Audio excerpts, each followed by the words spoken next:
And oh, wrong button, sorry. All right, how's the view looking to everyone? Does it look good? Like I'm presenting? Yeah, looks great. Okay, thank you. Thanks, Peter. Oh, it ended up my, let's see. All right, so thank you so much, Dash, for inviting me to give this talk today. So I'm here from the Globe Implementation Office in Boulder, Colorado, USA, and I'm here to talk about the International Virtual Science Symposium. So first of all, I just want to talk about a bit of the IVSS statistics and trends we've seen over the year. And I'll start broad, and then I'll sort of narrow in on the Asia and Pacific region. And then I want to talk about the GIO triage process. So I'll go over that a little bit later. But that's basically what happens after people submit their reports. What does GIO do? And then we've just got a few resources and suggestions. So I, of course, do not work on this alone. I'm joined by a wonderful team. I've got Sarah Parsons, Dr. Julie Vallenberg, and Emma Hagen, who also work on the IVSS. And fortunately, we've been able to expand our team a little bit in the last couple of years, which is great because so has the IVSS been growing. So this was our last year statistics. So we had projects from 29 different countries.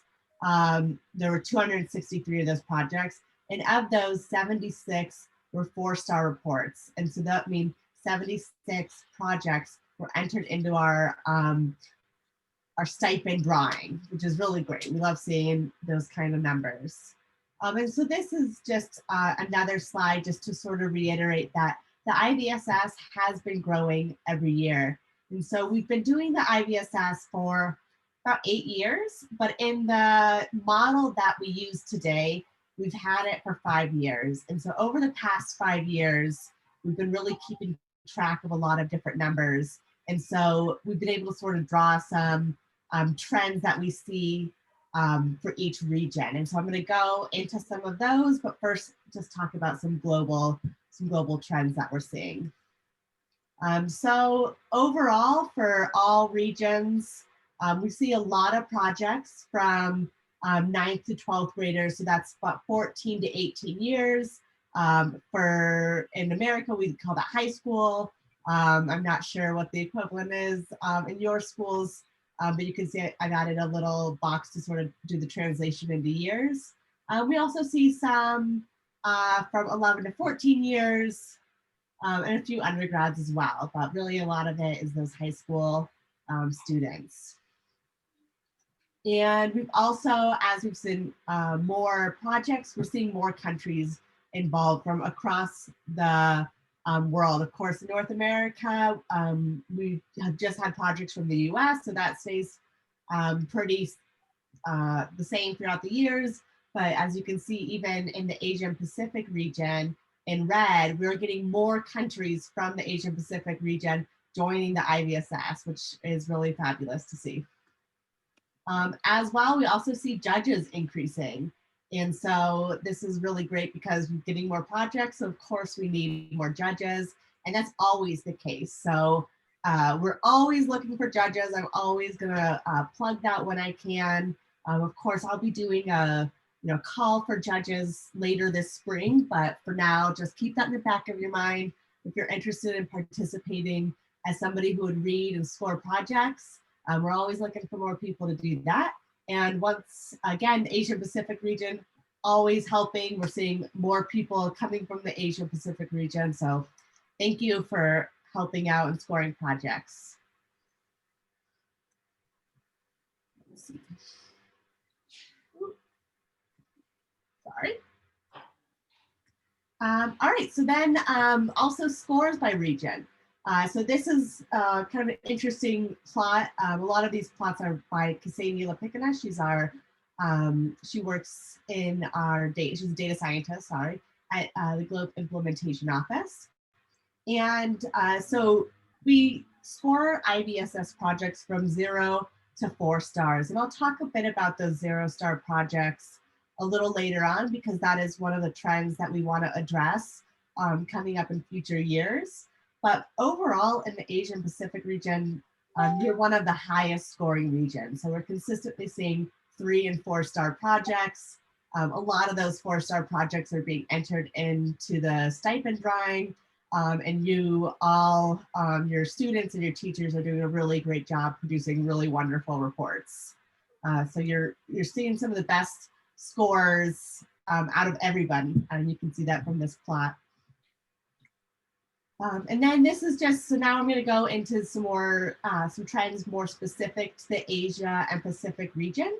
And so this plot is a little hard to read because we've got these optional additional badges you can earn. So in addition to being able to score 0 to 4 stars on the report, students can also earn these additional badges that help them or demonstrate that they've earned some sort of science skill or practice some sort of science skill while working on their project. And so over the past few years, some of those badges have changed, which is why you can see some of them have the date range next to it. But for the most part, we've got, so now currently in the past couple of years, we do collaboration, community impact, STEM careers. So that's exploring STEM careers, students exploring STEM careers, STEM storytelling, data science, and that's actually our theme this year, is to explore data science more, and engineering skills. And so these are the badges we're seeing. As you can see, a lot of those in the Asia Pacific region, we're seeing a lot of people select community impact, which is my personal favorite badge, but we're also seeing a lot of badges elsewhere. And this is really good. No badge is better than other badges, but we're just seeing that a lot of people are earning badges. And that's really what I think this graph is showing, and really a good trend to see. And then a few slides ago, I showed globally how old are our participants. And once again, Asia Pacific is kind of following that trend. You're seeing mostly those high school, 9th to 12th grade, 14 to 18-year-olds participating. And just out of curiosity, we pulled the data for what are the most used protocols. And the data accuracy of this graph is a little shaky, just because sometimes the protocols aren't selected correctly during upload, and I'll talk about that a little bit later. But you can see we do see a lot of hydrology protocols, not very surprising, coming from the Asian Pacific region.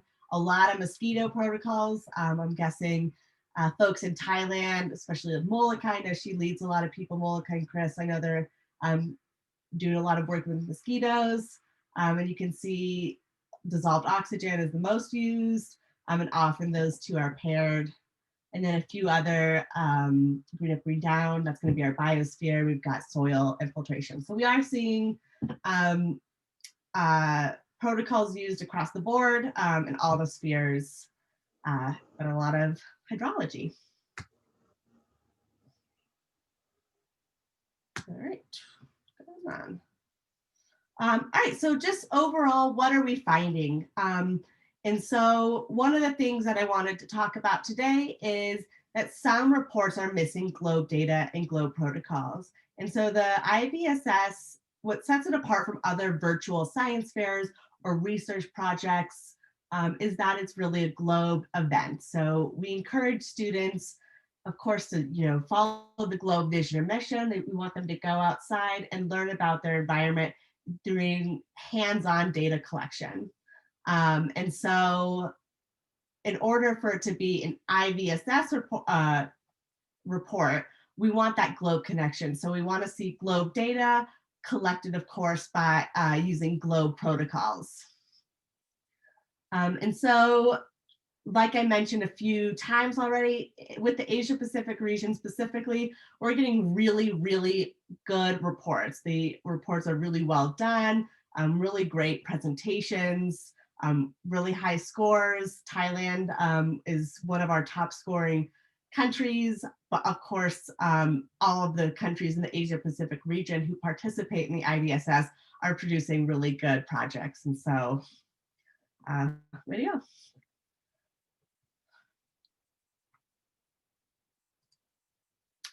So next I want to talk about the GIO IVSS process. And I'm just going to sort of brush over a little bit.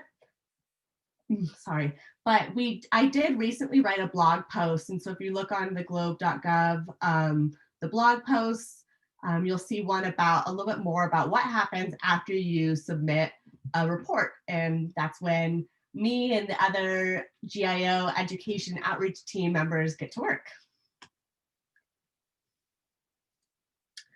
So as soon as reports come in, the first thing we do is called the triage process. And so this is a way for us to quickly review all of the projects and find the ones that aren't really the IVSS projects. So ones that are missing some globe data, maybe there's some formatting issues and they're missing some of the key criteria in their reports. And those we set aside for later. And so those ones that we set aside might be considered unsuccessful. And like I mentioned in that last slide and a few slides earlier before that, those are ones that are missing, most of the time are missing globe data. So they're just kind of standard reports, maybe, basic subject matter reports, and, they're well written, they're beautifully done. And of course, I can tell a lot of work has gone into those, but they're not IVSS reports because they don't involve globe data collection, and then the report surrounding that, and looking at key research questions that can only be answered through data-driven research. So what would be a successful report? So it has globe data. You can also use other globe data or other data sources. So if there's a specific database that students are interested in, they are welcome to use any sort of data, but they also have to use globe data in there. So multiple data sources are okay as long as one of them is globe. And because of that, we of course want at least one globe protocol used. So whether you're using the globe cloud protocol or mosquito protocol, we just want to see that those are globe protocols and globe data. The report itself does need to have a few elements that are required in order to pass this triage process. And so those are a title, a summary, an abstract, a research question, and research methods involving globe protocols and globe data. We like to see conclusion, a well thought out conclusion, references, and we also have, I'll show you later in the slides some resources to help you sort of make sure you're checking those things off. And of course, always wanting to have research and research questions.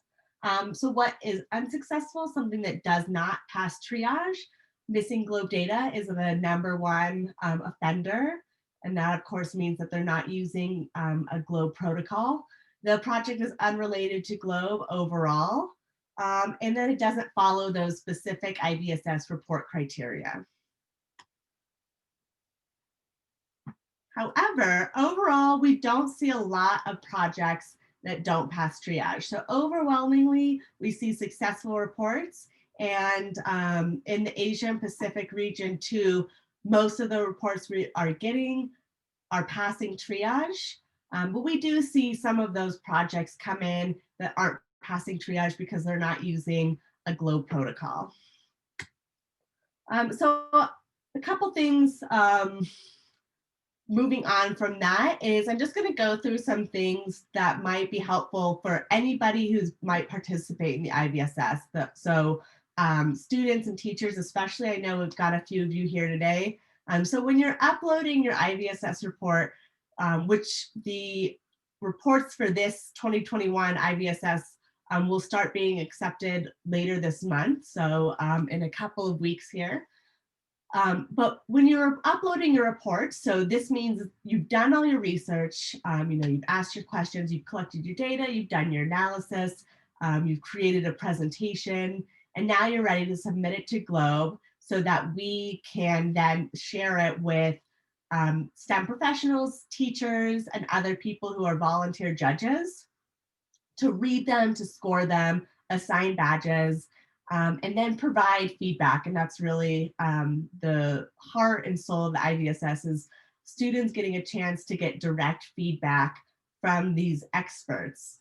And it really helps them grow and improve as scientists.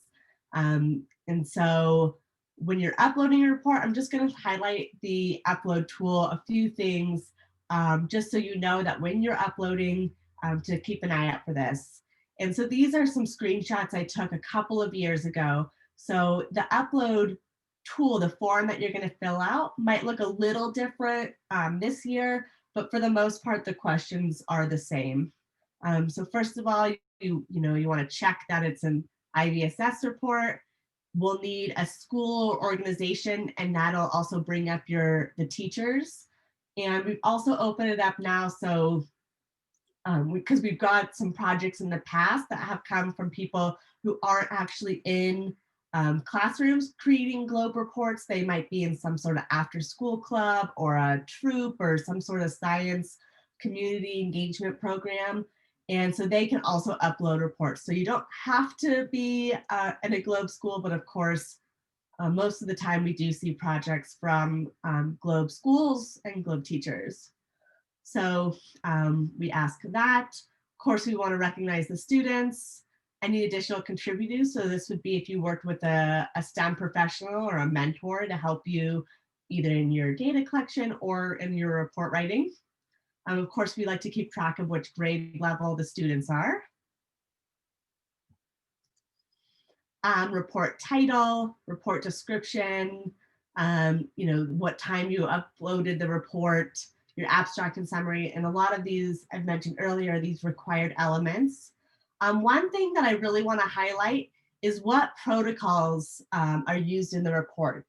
And so the data that we have so far, it's really interesting to see, but we're not always seeing that the correct protocols are selected when teachers are uploading reports. So I just want to ask that if you are uploading a report and you're a teacher, if you're a student, make sure to select which protocols are used in that report. And that way we can just keep better track of that data.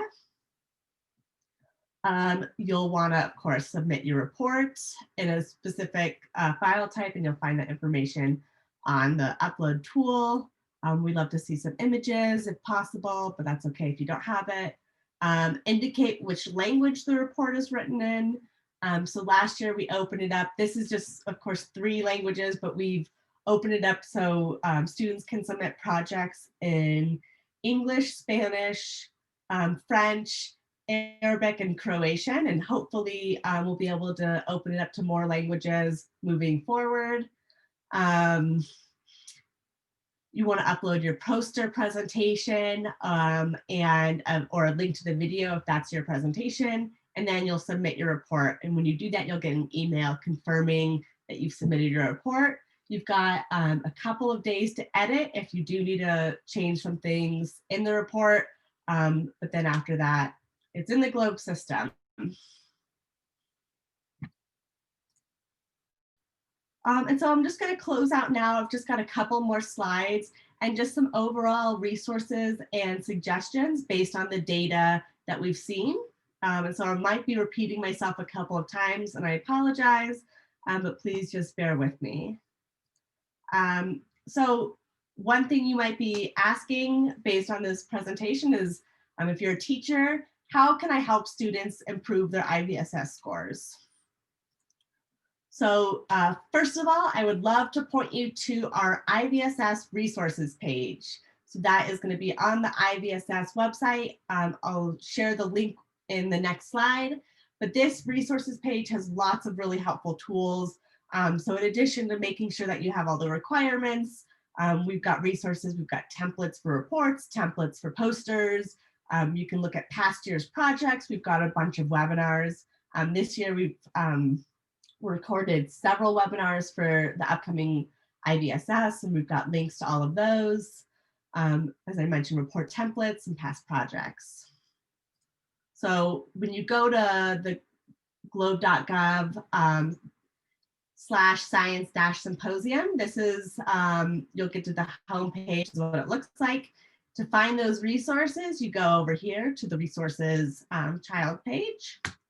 And then this is just a screenshot of the top of the page. There's more resources, of course, if you're there and you're scrolling. You can see we've got student resources, we've got teacher resources, and we even have resources for our volunteer judges.